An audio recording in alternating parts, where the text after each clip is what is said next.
Bonjour les amis. Beaucoup ont regardé des films d'action et vu ces plans spectaculaires où une voiture luxueuse fonce sur l'autoroute. Mais le méchant se cache dans une embuscade ou vice-versa. Un héros positif, dans ce cas, peu importe, appuie sur le lance-grenade et voilà la voiture qui disparaît dans un nuage de feu et de fumée. Vous voulez vivre l'expérience des cascadeurs à l'intérieur de cette limousine? Mais ce n'est qu'un film. Et dans la vie réelle, vous ne pouvez pas mettre un cascadeur à votre place. C'est pourquoi les personnes qui, en raison de la nature de leur travail ou par une autre coïncidence, ont besoin d'un niveau de sécurité particulier, doivent voyager dans des voitures spéciales qui ne craignent ni les coups de feu ni les explosions. Vous l'aurez compris, l'épisode d'aujourd'hui porte sur la façon dont les voitures blindées sont testées. De nos jours, ils sont divisés en deux variétés. Les premiers sont assemblés dans des ateliers spécialisés où un modèle de production ordinaire est démonté jusqu'au châssis, puis sa carrosserie est réassemblée à partir d'éléments renforcés, sans modification structurelle. Le moteur, la suspension et toutes les autres pièces restent les mêmes. La voiture devient plus sûre mais aussi plus lourde, plus lente et moins performante. Cette façon de faire est bonne pour ceux qui veulent se sentir protégés sans dépenser plus d'argent. Malgré tous ces défauts, le concept mérite le droit d'exister, mais les clients soucieux de leur sécurité ne cherchent même pas à faire des économies. Ils achètent des véhicules dont la protection a été travaillée directement par le constructeur. Il est très cher, mais il y a une garantie que rien de mal n'arrivera aux passagers de haut rang, quelles que soient les circonstances. Mais pourquoi ces voitures s'appellent-elles ainsi? Car le principal moyen de les protéger d'une attaque à l'arme à feu et à l'explosif est de blinder le corps, c'est-à-dire de créer ces éléments en acier spécial.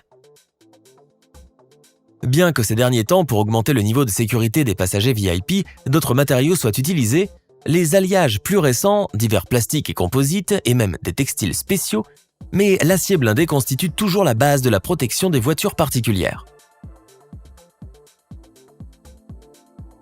Il n'y a pas encore moyen de s'en passer. Cela est dû à la gamme étroite de possibilités de protection des véhicules, ainsi qu'à une histoire relativement courte de sa production. Le premier véhicule officiellement protégé contre les balles est considéré comme une Mercedes-Benz type 460 Nürburgring, construite en 1928. Le nom du client n'a pas survécu jusqu'à ce jour, mais le véhicule se trouve toujours à Stuttgart, où se trouve le siège et le musée de l'entreprise. Seul le toit et les portes de ce véhicule unique sont couverts de blindage. Les verres spéciaux n'ayant pas encore été inventés, les passagers devaient être couverts de boucliers en acier pour les protéger du tir latéral. Le conducteur avait le même bouclier, mais avec une fente pour la visibilité. Il y avait beaucoup de problèmes de protection, mais le résultat n'était pas garanti. Avec le bon endroit d'embuscade et une arme puissante, la tentative sur le type 460 aurait pu réussir. En général, ce musée présente de nombreux exemples intéressants de voitures blindées, destinées aux hauts fonctionnaires. Il y a aussi la voiture du pape, transformée à partir d'une Mercedes Geländewagen, dans laquelle le plus gros problème a été de renforcer les armoiries du pontife. Les perceuses ordinaires ne supportant pas l'armure, le trou dans le toit a dû être réalisé avec des perceuses en tungstène. On y trouve également l'une des 7 voitures blindées Grother Mercedes de l'empereur Hirohito et la Mercedes-Benz W100 Pullman de la reine britannique, d'une taille inhabituelle, dont le toit a été relevé pour que Sa Majesté Elisabeth II puisse s'y asseoir sans enlever son chapeau. Cependant, Audi, BMW, Toyota, Rolls-Royce et de nombreux autres constructeurs créent des voitures blindées pour leurs clients. Chacune d'entre elles a sa propre particularité qui, selon l'avis des propriétaires, devrait offrir une meilleure protection à leurs clients. Quelqu'un met l'accent sur la carrosserie blindée, quelqu'un fait un renforcement de la carrosserie, quelqu'un pense à des éléments extérieurs et quelqu'un pense que le rôle principal dans la protection des passagers est donné par des vitres spéciales et la construction du plancher et du toit. Cependant, toutes ces voitures étonnantes, qui, soit dit en passant, passent obligatoirement les mêmes essais de collision que les automobiles habituelles, ne sont pas tant unies par l'unicité de ceux pour qui elles ont été conçues que par la protection dite intégrée. En d'autres termes, le blindage ainsi que tout autre moyen augmente le niveau de sécurité de l'automobile et de ses passagers. Des pneus intérieurs autoserrants et les mêmes propriétés du revêtement interne du réservoir de gaz, des équipements d'alarme et de communication ininterrompus, des systèmes d'extinction incendie autonomes, des systèmes de survie, des airbags sur tout le périmètre de la cabine Des détonateurs d'incendie tirant sur les portes en cas d'accident et bien d'autres choses encore peuvent être trouvés dans le véhicule au stade de l'assemblage. Bien sûr, il est manuel. Ces voitures ne sont pas des véhicules de production standard et le prix est donc approprié. Bien que chaque fabricant ait ses propres secrets sur les matériaux et leur application, les normes selon lesquelles les véhicules blindés sont assemblés sont les mêmes. L'échelle de protection va de B1 à B7 et plus le chiffre est élevé, plus l'intérieur du véhicule est sûr. Un exemple suffira pour vous donner une idée de la signification de ces indices. Le niveau B4 protège les occupants à l'intérieur d'un rocher lancé de 3 mètres et d'un Magnum 44 tiré de la même distance. Au 7e niveau de blindage, le plus élevé, le véhicule doit protéger ceux qui se trouvent à l'intérieur contre les effets de la détonation simultanée d'une mine antipersonnelle qui l'a frappé, de l'explosion de 2 grenades à main dans son voisinage immédiat et du tir d'une arme automatique de 7,62 mm à une distance de 10 mètres. C'est exactement de cette manière que toutes les voitures blindées sont testées par tous les fabricants. On fait sauter d'en haut, d'en bas et de côté. On leur tire dessus sous différents angles sans aucun regret. On les coule, on les enfonce, on leur met le feu et en général on se moque d'eux de toutes les manières possibles.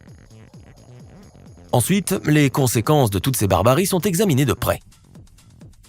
Oui, après de tels tests, le pare-brise devient bouillonnant, ressemblant à une couverture jetée négligemment. Les pare-chocs s'envolent, les toits se plient en vagues, et la peinture est désespérément abîmée. Mais la voiture est toujours capable de se déplacer sans l'aide de personne. Les passagers ne sont pas seulement protégés de manière fiable, mais même eux ne comprennent pas toujours ce qui se passe à l'extérieur. Mais ont-ils besoin d'autre chose ? Quant à l'actuel président américain, il a, comme ses prédécesseurs, donné sa préférence à un constructeur national. Joe Biden se déplace à Washington dans la célèbre limousine Cadillac One, également connue sous le nom de la Bête. Ce n'est pas surprenant car elle est considérée comme l'une des voitures les plus sûres et les plus avancées techniquement au monde. Selon des données non officielles, The Beast est basée sur un châssis renforcé d'un pick-up lourd et le poids à vide de la limousine peut atteindre 10 tonnes. L'habitacle est situé à l'intérieur d'une capsule blindée qui utilise du titane et des matériaux composites dans sa construction. L'épaisseur du verre est d'environ 10 cm et les portes avec un blindage d'une épaisseur non inférieure à 15 cm ont un poids comparable à celui des portes d'un avion civil. En outre, le véhicule est équipé de pneus run flat, avec renfort en Kevlar. La Rolls-Royce Phantom de Classen, en revanche, a pour thème la sécurité de la reine de Grande-Bretagne. Doté d'une protection balistique B7, il peut résister aux tirs de Kalachnikov et de fusils de sniper, ainsi qu'à l'explosion de grenades. Un large éventail d'équipements de la marque Classen a été installé à l'intérieur de la limousine, notamment un système d'infodivertissement basé sur l'Apple iMac, un éclairage LED intelligent et un système audio Bang & Olufsen. Le groupe motopropulseur n'a pas été amélioré. La Rolls-Royce Phantom est propulsée par un moteur biturbo de 6,75 litres développant 571 chevaux. Quant aux voitures électriques, elles n'ont pas été ignorées non plus. Les Américains d'Armor Max affirment avoir créé la voiture blindée la plus rapide du monde. La conception de la voiture électrique Tesla Model S P100D a été renforcée par un alliage balistique spécial et une fibre synthétique à couche spéciale qui est environ 80% plus légère qu'un blindage en acier traditionnel. Comme le note l'entreprise, après l'amélioration, la voiture électrique n'a gagné que 250 kg, alors que les autres entreprises, en règle générale, ajoutent jusqu'à 1,5 tonne de blindage. En même temps, la voiture ne craint pas les tirs puissants de fusils et de pistolets. La voiture électrique est capable d'accélérer d'un départ arrêté à 96 km/h en 2,3 secondes, et sa vitesse maximale est limitée à 250 km/h. Bizarrement, la majeure partie de ces voitures inabordables est destinée à l'Amérique du Sud. Et ce n'est pas surprenant, car dans la plupart d'entre elles, la sécurité est très faible. C'est tout les amis. Donnez-nous vos likes si la vidéo était intéressante. Écrivez un commentaire et à bientôt!